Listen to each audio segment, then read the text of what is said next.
you need that in League Two, don't you, to roll your sleeves up and just get those 3 points in. Yeah, we're going to have more games like that. We're going to have more days like that. But I do like, and I have got the players to maybe play a little bit more. And I thought the goals were very good. The goals we got was very, very good, well worked, well created.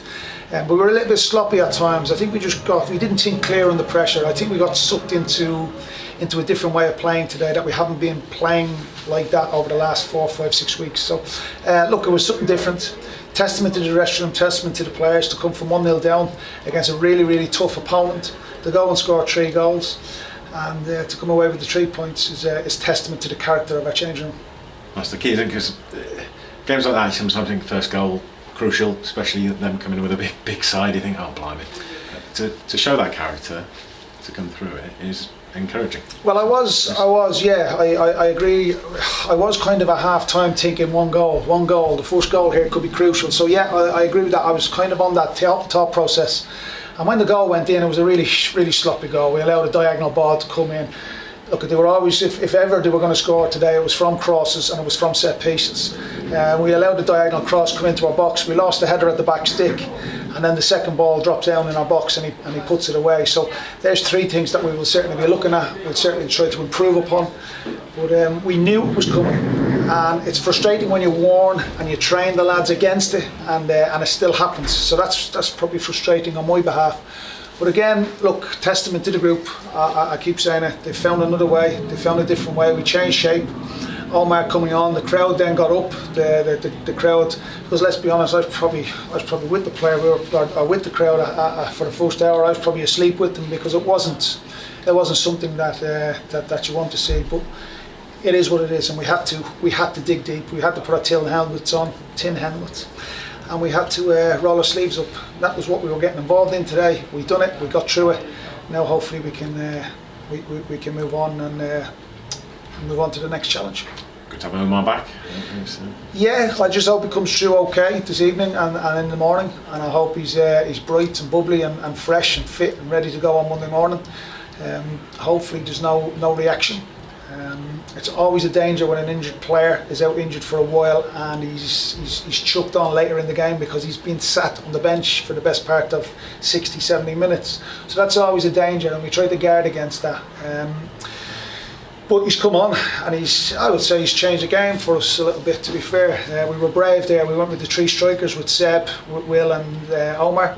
So we were chasing the game, we were brave. We got back in it, and then we tried to shut it up then, coming towards the last 10 minutes of added time. So yeah, look, what can I say? It's not something that I'll ponder over too long. It wasn't a great spectacle, it wasn't a great game, but it was effective. We were effective, and we showed great character.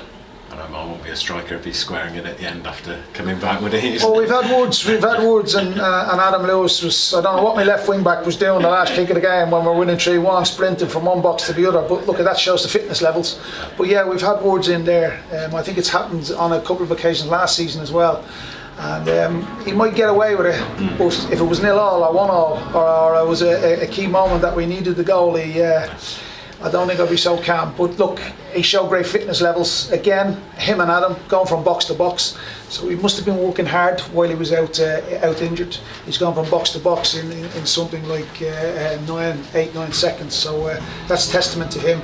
But I'm not really comfortable with the last few minutes of a game that you're winning and you're trying to shut down. And my left wing back is away, got running from box to box. But hey ho, look at that. They look as if they're enjoying themselves, and I don't want to stop that. And it goes on, very different challenge on Tuesday.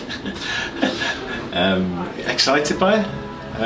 Well, I think it's one for the crowd, I think it's one for the fans, I think it's one for the club. I think it's a game for the lads to enjoy. But like our priority is obviously games of football, is winning games of football. This is a mammoth, is that the right word? Mammoth challenge. This is a huge challenge. But look, at this club is steeped in tradition of having the big boys in town. It's got a great history, and it's done really well in the past. So let's see what Tuesday brings. Let's see how we are Monday morning first and foremost, and more importantly, and then let's try and enjoy the occasion on Tuesday. And we'll speak on Tuesday. Let's try and enjoy this evening first and foremost. But yeah, it's one we're looking forward to. Have you looked at Brentford much yet, or have you I didn't look at them. I think I looked through one hand over my eye. But look, we know what they're about. The Premiership, they're class. The manager is class. He's a class act as well. They've got some really, really good players. So look, we're in for a challenge. Tough night, tough examination. But again, look at this group of lads. To test the strength, the character, the mentality, the mindset that this group of lads has. They're capable of achieving whatever if they put their mind to it. With a few little bits and pieces that I'd like to brush up on, but again, that's part and parcel of the game. You wrap up on signings wise, anything on the horizon or? No, nothing to report at this stage. You've probably seen today. You've probably seen the size of the squad. We are active. We are trying, but nothing at this stage. No. Chris, is it a case of Chris will come to you after Tuesday, or was it? No. Well, I'll speak to Chris in the next half an hour. I'll speak to him in the next hour. I'll go home in the car. We'll liaise tomorrow. We'll speak Monday. So we're regular conversation. But look, I can't hide my frustration, to be honest, because I've had a couple of really good strikers, really good players, defenders, midfielders, but they all seem to edge towards League One or Championship, and that's frustrating. That is frustrating. But look, rest assured, we land on something. Something will come our way between now and Thursday or Friday. Cheers. Are you expecting a late one on Friday for deadline day, or are you hoping to get your business wrapped up before deadline day? I'd like to do it. I'd like to get it done and dusted before last minute, but sometimes it's worth waiting. I've had a little bit of success previously. I go back to Johnson Clark Harris at Bristol Rovers. That was deadline day, and that was last minute. I go back to last season with Charlie and Callum Kavanagh, Charlie McNeil and Callum Kavanagh. Two of them were last minute deals as well. So yeah, look, it pays to put the hours in. It pays to stay late, and it pays to be patient. Previous experience, calling upon previous experience there, but. Ideally, I would like to get things sorted. I'd like to get things wrapped up and have an early night. But I don't think history doesn't speak well for early nights on deadline day. Any potential outgoings? Any of the younger lads potentially going out on loan at all, or is that something you haven't considered? Well, we've had one or two calls regarding one or two of our young lads, yeah. But I'd like to maybe. I always have to leave it up to them. I always like them to make the decision. But I like to hold on to them and try and give them an education and coach them, because I do enjoy coaching the young lads, to be quite honest. And they fit in well around the group. They learn so much, and they're good characters. But look, I won't stand in the way. If one or two of the young lads wanted to go out and get some game time, I'd be delighted for them. I'll back them whatever they decide. And I have had that conversation with one or two of the lads, the young lads. So here's to the next 24, 48 hours. Let's see what it brings. But look, at whatever decision the young lads make, I will certainly back them.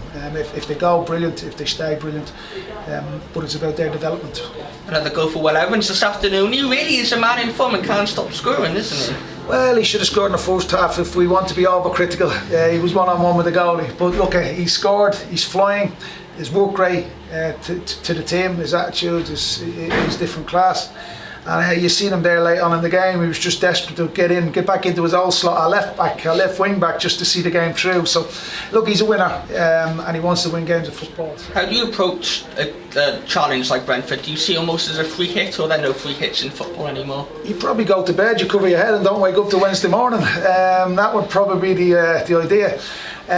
No, you want to give a good account of yourself. You want to take part. You want to go up against these top quality players, these Premier League players, Premier League club, who've done brilliant over the last few years. Top class manager as well, who conducts himself excellently. He's a real role model. So yeah, we want to give a good account of ourselves. But we know they're a dangerous team. We know they can hurt us any given moment. So it's these Premier League teams, Championship teams, the build-up is normally slow. When it gets into the final third, it's rapid. They increase the tempo so much. They go through the gears that they leave you in a spin at times. So it will be a massive challenge for us all. But it's there to be enjoyed, and I hope we can go and give a good account of ourselves. You mentioned that history that this club has, especially here. Would you be tapping into players like Scott Bennett and Nick Townsend for maybe previous experiences in cup competitions, or? Well, I would, yeah. That's a valid point. But I would think there's a number of players in the changing room who played in David and Goliath and cup games and who've caused upsets in their careers. I know what it's like being on the receiving end of upsets, and I know what it's like to hand out some upsets as well as a player myself, as a coach, as a manager. So it'll be difficult. It'll be difficult, but we'll need a lot of luck. We need a goalie to have a top night. We need a lot of luck. We need a couple of decisions to go our way. We'll need Brentford to be really off the game, and we'll need ourselves to be on top of the game. If all them fundamentals fall in place for us, we've got a chance. If they don't, we've got no chance. So look, it's at the end of the day, you're relying on a little bit of luck, and you're in the lap of the gods. But like I say, this group of lads will want to give a real good account of themselves.